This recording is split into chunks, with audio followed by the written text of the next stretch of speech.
Today on Behind the Strength, we welcome Binita Amol Rege, founder of the Higher Self Healing, a deeply intuitive spiritual coach, healer, and a powerful voice guiding people towards clarity, purpose, and transformation. Her work is grounded in energy medicine, Akashic readings, and heart-centered healing. Today, we dive into the strength behind her spiritual path and how it's shaping the lives of so many people.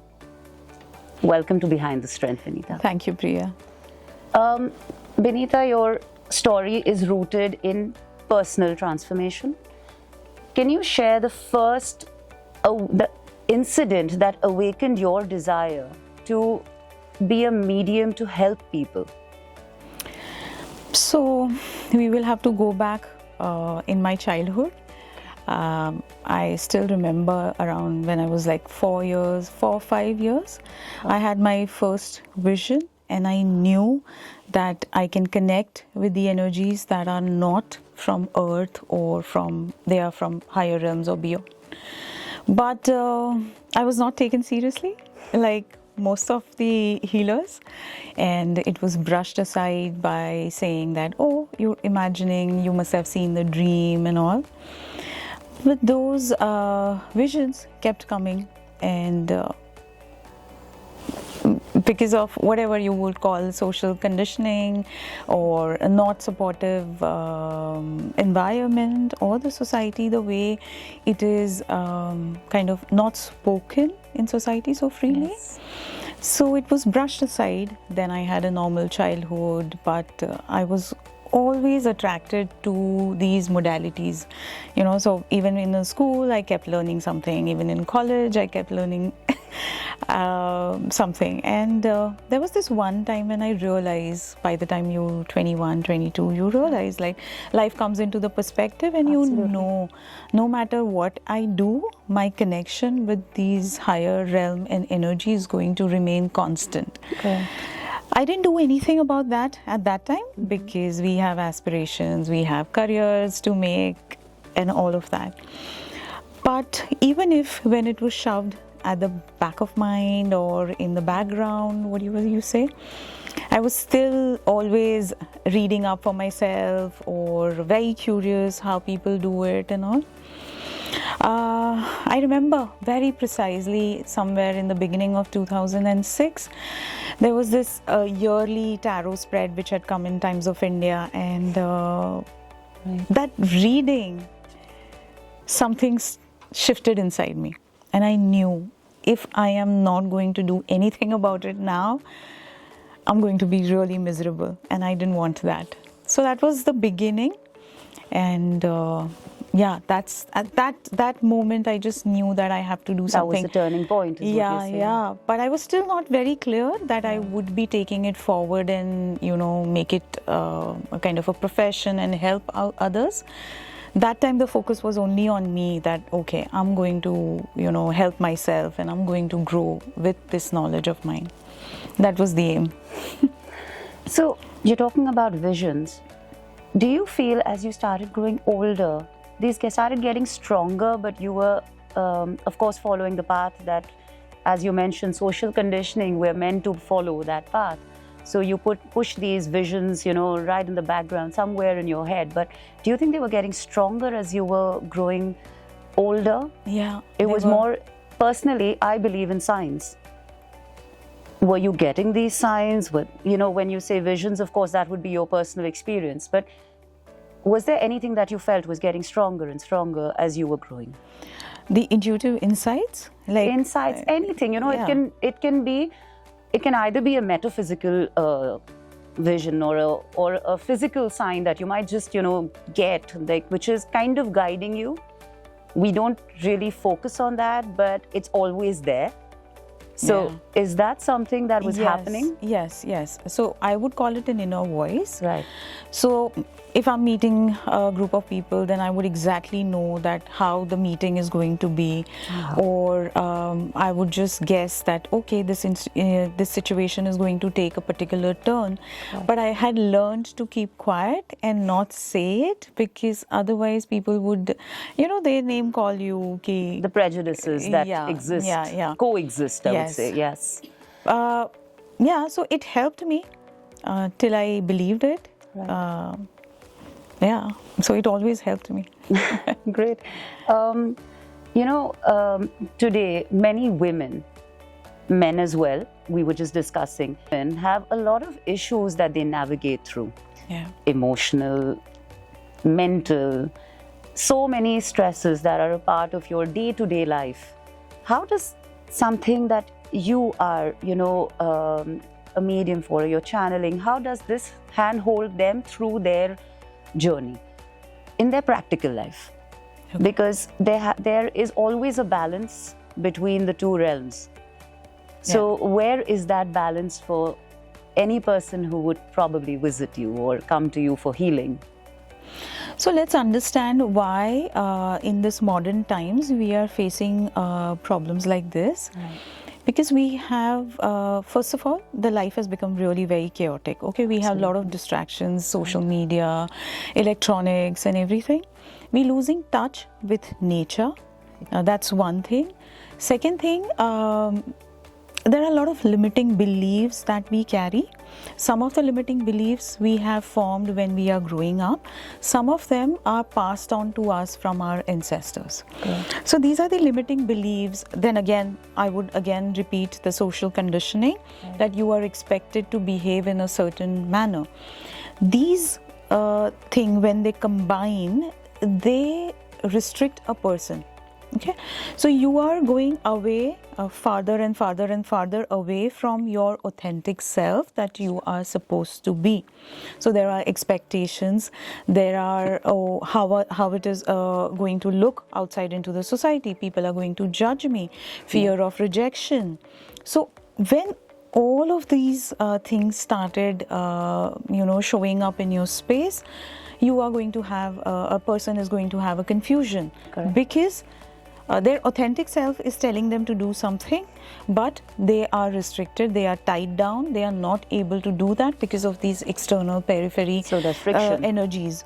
So the friction, I have seen that in my work, that this friction is the core problem of any of the confusion people have, or they have lack of confidence, or they are not able to take any kind of a decision. This is the first starting point. Then there are individually, case-to-case basis, there are different things that we need to look at. Of course. When you say Akashic Records, what exactly are you talking about? Because this is a term that not everybody is, very well versed with. So how does that help in guiding people? So Akashic record reading is the entire modality is based on karma theory, reincarnation and past lives. These are the three fundamental things that it is based on. Now we energy worker, light workers, whatever you call us, we believe that whatever we are living right now, it's the sum total of all the past lives that we have lived as a soul. Now when we talk about soul, every soul has their journey, and this soul has separated from the creator, which we call universe, God, whatever we name it. And each and every soul has separated from that main source and having their own journey. Now what happens from the beginning, when it is separating till the date of this lifetime, all of the data is stored into those higher realms. It's like, you can say, the soul's Google Drive. You can say every thought, every intention, every action that a person is taking is recorded there. So now, how does this information help us? Because when a soul takes a birth, we are gifted with free will. But when we are getting that gift, we are also forgetting what is our soul's blueprint. Okay, now what is the soul's blueprint? Soul has decided this is the lifetime. I'm going to meet a certain kind of a people, and I'm going to finish certain kind of a karmic debts that I have to finish, and I'm going to complete these particular lessons. Now that becomes our life journey. We may see that some people have a very easy life, some people have very challenging life, some people have lives where they are learning lessons big time, so all sorts of lives that we see. Right. So all this information is into the Akashic realms. If someone is having a repeated pattern in their life, like say relationship, okay, they are meeting one kind of a people that every time their relationship is breaking, the marriage is not working out, or some financial situations they are facing, like people are duping them, people are taking away their money, their investments are getting bad. All of these are called a repetitive pattern, Like a loop. like a loop. Yeah, now why this loop is presented to us? Because if we go to the soul's journey, Correct. these are repetitive patterns are here to teach us something. Right. Unless we learn that lesson, we will not be able to come out of that loop. Absolutely. But it is not that easy. So when we open the records, we come to know the journey that soul has to take with each and every relation into that lifetime. It could be boss, it could be co-worker, it could be spouse, children, anything, anyone. So it gives gives a person a very in-depth understanding. Clarity and understanding. Why this understanding is important? What is the first step of healing? Acknowledgement and Absolutely. acceptance, right? That's what the Akashic record reading does for everyone who seeks this information. Absolutely. For anybody who's trying to understand this, where we are, why we are, and what is happening, I think this is really helpful. Absolutely. And having said that, there are many people, as you said, they're very apprehensive. Yeah. They either poke fun, prejudices, so many things that a healer has to go through. How do you channel your day-to-day life, living amongst that kind of, doubt, bordering on mockery at times? Because I personally have a lot of spiritual belief. So there are times where I have, as a layman, faced this from, myself as well. Right. So being a spiritual healer, I mean, of course, you have the understanding. I'm sure that's what keeps you calm. But other than that, when you see people, and not right now, but in your formative years, how did you tackle that? It's a very interesting question, Priya, that you have asked. It, ignites some memories. So for longest time, since the childhood, for the longest time, I was a closet reader. The feeling. I wouldn't tell people that I can see things, I can talk to energies, I can read cards. Because when I began my journey, astrology, maybe numerology or Vastu was the most prevalent one, because India is, this science is our root. Absolutely. So people would look at you, they give you a look and all of that. So what I realize is that you speak to people who understand this. That was one way of barricading my energy. Right. Another one was a very strong belief that a person who needs my help is going to find me anyhow. And till that, I work with that belief, and people all over the world, they reach out to me, and whoever needs a guidance, he or she is in the right time, showing up in my DMs at the right time. So yeah, that keeps me going. Yeah. I think your core energy has been very strong to attract this kind of, I would say, the right kind of people that probably need help at the right time. As you just mentioned, you've attracted it. I think that's the magnetic force that you are gathering. Yeah. That understanding also comes from my own Akashic record reading. When I opened my records, initially, this was my path, that I am supposed to contribute into people's life, whichever way, whether I'm teaching, whether I'm helping them through sessions, or I am healing them. So that understanding gave me the power to think like this, that Right. whoever needs my help is going to find me. Absolutely. And people are going to talk about all the healing that they have got from me, even if I'm not present there. Right. That's a very strong belief that I work with, and it works. That's beautiful. You know, this entire the statement that you made right now, it kind of, you know, puts everything into perspective. But there are, as coming back to, you know, the earlier point that I made, to place all this into your daily life, you can navigate through it. A lot of people will approach you, might even, you know, give up in the middle. And due to pressure, conditioning, familial issues, whatever it is, a lot of people, you know, might just break that connection that you have with them. How would you kind of deal with the people who have left this path midway, knowing that, you know, you have so much more to offer them? So how would you kind of, you know, tackle that energy that you say that you've worked with? For instance, a person who has dealt with so many issues, you've healed them, they are doing well. Suddenly the person, you know, breaks that connection for whatever reason, but you still have that energy in you to heal that person. How do you deal with that? Because I have been there on the flip side, where I know that, you know, if I am cutting this connection, it's because of some pressure that I have been through, but the opposite person wants to help me. How do you tackle something like that? I understand that my work in their life was only this much. And when I am healing people, these are the permanent healing that is taking place. Even if they have done 2 sessions or 3 sessions, they will never go back to the negative side of it when they had first met me. And I understand that my work is only this much, probably. And it's at the end of it, it's always their choice whether they want to be healed or not. I am always available, right? Doing what I am supposed to do.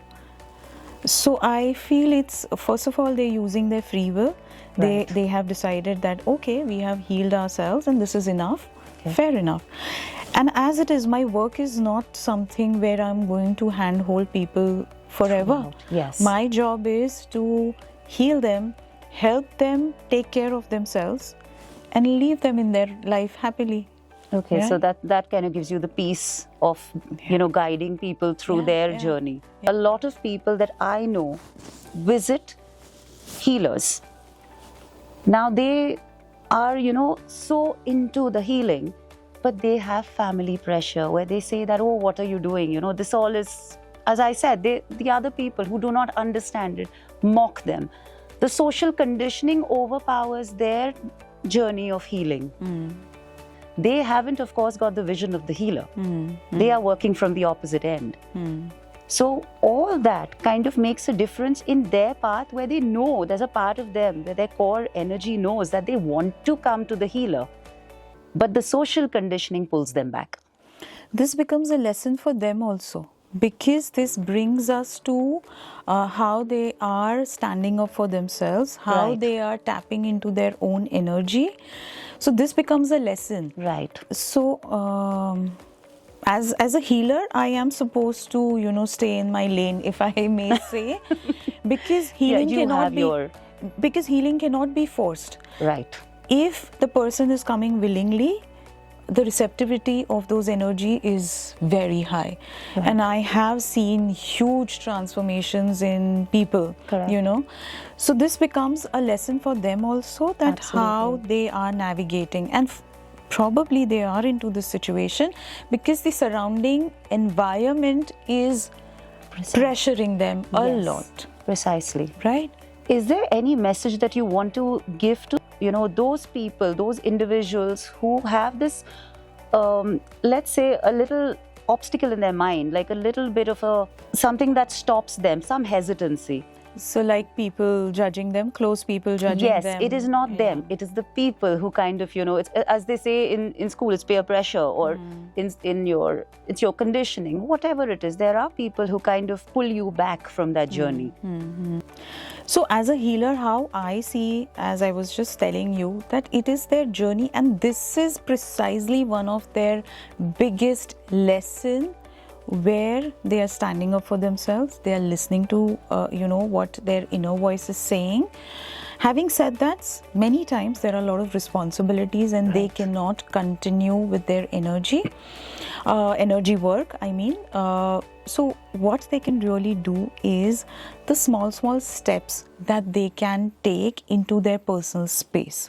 Absolutely. Right? Like earlier I was mentioning that, we disconnecting from our nature, so that they can begin their journey from there, spending time near the ocean, near the garden, jungle. That's going to settle their energy. That's one thing. Second thing, what most of the time, this pressure is felt by women, right? Because they have responsibility of family, children, work, and everything. What they can really do is get up 15 minutes early in the morning before the house wakes up, or they go into the daily frenzy of tiffin and managing things and all. Having those 15 minutes to themselves is really going to help them. What are we going to do into those 15 minutes? 5 minutes of small meditation, right? 5 minutes of journaling, and 5 minutes of not doing anything and just spending time with themselves.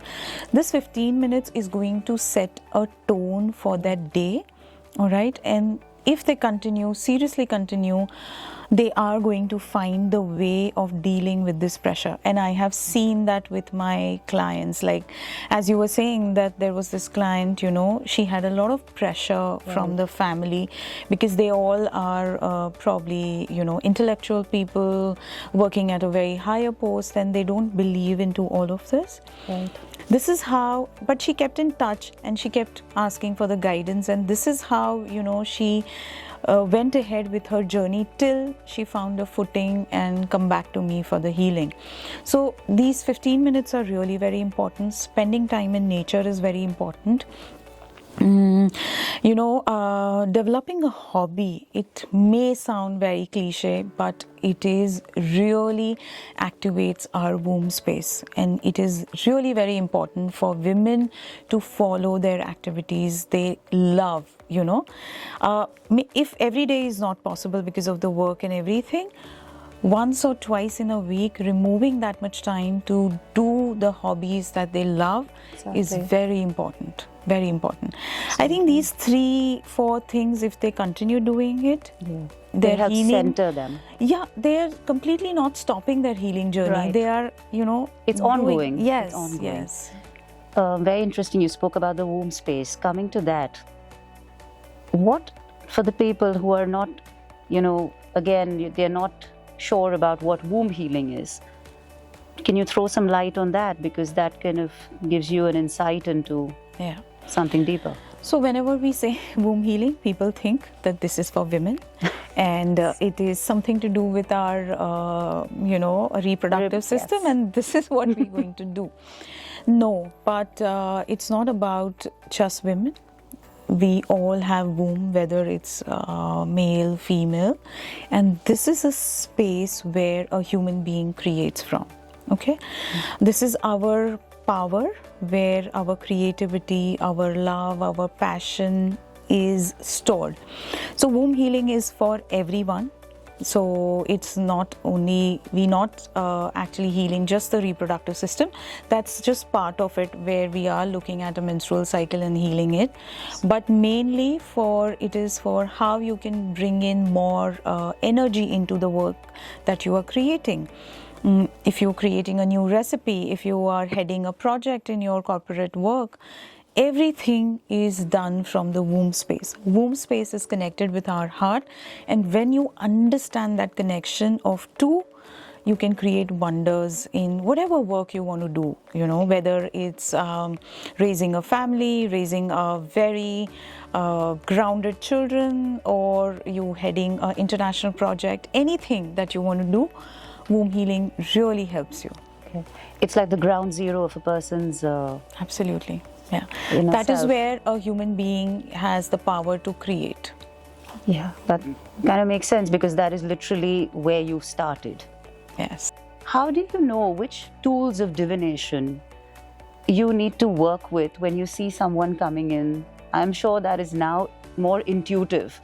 Yeah. So, but how do you know that this might just, help this one a little more, and, this is what this person needs? And of course, that comes with experience. But is it something, now this is a little, I'm delving a little bit into I'm trying to understand how you would probably approach someone in this. Intuitive channeling. I don't have any other answer for that, because it's really very intuitive work. Okay. Once the person is seeking a session, they kind of allowing me or giving me a permission to tap into their energy. That really helps. Then we go into the session. I sometimes, if it is required and I feel that that person is really very guarded, I ask for the permission, allow me to tap into your energy field. That gives me a lot of idea when I am able to scan their aura or their chakras. Right. And that's where I know how I am supposed to take this forward. Yeah. Healing work, I have, also interacted with many healers. I see them drained after a certain point, sometimes even after one reading. I remember, there was someone that I knew who had been to a healer, and the healer said, I'm sorry, I cannot even be with you right now in the same room because of the energy that you are giving out. And I'm sure that is very rampant, and 100% you understand it on a certain level. How do you as a healer tackle this kind of energy when it comes towards you? Because it is going to drain you. You are going to feel emotionally wired at the end of it. How do you deal with something like that? It's the biggest challenge of my work that I do. Sure. No matter how much I love my work, but it is the biggest challenge. So what helps me is drawing boundaries, taking a pause when I feel that I need to rejuvenate, or something is becoming really very draining. Because when we are healing, it also sometimes affects us as well. So regular meditation, regular cleansing is very important. There is no two ways about it. Absolutely. My day starts with these things. Even sometimes my day ends also with these things. And in between, I keep on cleansing my own space, my energy. Now with experience, things have become a little better. This is just not the work, but I also need to manage my family, my children, other responsibilities, everything. That also puts a pressure. So this is the biggest challenge, and I will not say that I have found a perfect formula, but I take it each day as it comes, each week as it comes, and I have understood one thing. I need to take a pause when it becomes really overwhelming, and this is for all the women who are going to listen to us, all the audience who are going to listen to us, because I feel we really multitask, and even if they are not healer, they are probably a lawyer or a doctor or a police personnel or something. They are doing the same work as we are doing. We are no different, and as a side hustle, they are also managing the responsibilities. Precisely. So understanding when you really need to take a break, and pausing things and reflecting where you are heading to really helps. So that has worked for me, and I would also like to tell the audience also that, try this one thing. It really helps. It just, brings you to ground zero, and you can begin your work again. Absolutely. Has there ever been so as I told you, this experience that a person had? Has this experience ever happened with you where you've got someone who's come in with that kind of energy? No. Luckily. Okay. But sometimes some readings, they become really very heavy. I'm sure. Not a such an extreme experience, but yeah, after a particular session, maybe I would have a headache or I would feel really very heavy. Yes. So I plan my sessions where I have a certain time frame to do the cleansing and whatever I need to do. So Right. yeah. You do need that break between your sessions, I'm sure. Yes, most of the time. Yeah. Lastly, what does strength mean to you as a guide, as a woman, as a mom? What does it mean to you? To me, strength is not giving up and consistently taking small steps to whatever your goal is, wherever your goal is supposed to take you. So consistently working at it and taking a smaller steps, I think that strength is. And I think we all of us have that. Yeah, we just remind need ourselves. we just need to tap into it. I know. So, Binita, it's been lovely having you. Your voice is so inspirational, and I'm sure it will be a reminder to many to tap into their own energy, and of course, follow the guidance of healers when required. So, I'm so happy to have had you today. Thank you very much. Thank you for so joining much us. for Thank having you. me.